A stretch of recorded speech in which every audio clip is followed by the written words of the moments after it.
रामकृष्ण हरी मित्रांनो, तर आज आहे आषाढी एकादशी आणि तुम्हा सर्वांना आषाढी एकादशीच्या हार्दिक शुभेच्छा. मी आजच 1 वर्ष आधी यूट्यूब चॅनल ओपन केलं होतं आणि तुम्ही खूप मला प्रतिसाद दिला, त्याबद्दल धन्यवाद. आणि हा आहे विठ्ठल रुक्माई जे मंदिरात मी नेहमी सेवा करतो, तुम्हाला माहिती आहे. तेच सेवा आज मला मिळालेली आहे आणि मी आज विठ्ठलाला तयार केलेलं आहे. हे बघा, विठ्ठल रुक्मिणी माता आणि गजानन महाराज यांची छान तयारी करून दिली आणि निघाली घराकडे, कारण की आज आम्हाला जायचं आहे विठ्ठल मंदिरात. अंजनगावचं फेमस मंदिर, विठ्ठल मंदिर, रूपलाल महाराजांचं मंदिर तुम्हाला दाखवत आहे मी. हे बघा, कृष्णाला केलं आहे विठ्ठलासारखं तयार. नंतर आम्ही निघालो आहे विठ्ठल मंदिरासाठी. हे बघा, यांना कृष्ण पकडता येत नाही, आज उपवास आहे ना, हे गळल्या.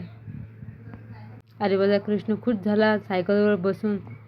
आता कृष्णाला घेऊन जातो आम्ही मंदिरात. मंदिरात खूप गर्दी असल्यामुळे कृष्णाला काही व्यवस्थित फोटो काढता नाही आले आम्हाला.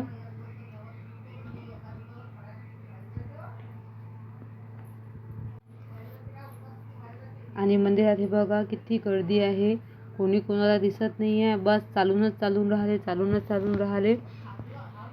फक्त आम्हाला सर्व लोक पाहून राहिले, कोणी कोणाला दिसू ना दिसू, पण आम्हाला सर्व लोक पाहून राहिले की आमच्याजवळ आहे काय, हा बावला आणला कुठून. लोकांना हे माहीत नाही हा बावला नाही आहे ना बाबा, हा कृष्ण आहे ना माझा. अंजनगावकरांनो प्लीज बावला नका म्हणत जो माझ्या कृष्णाला.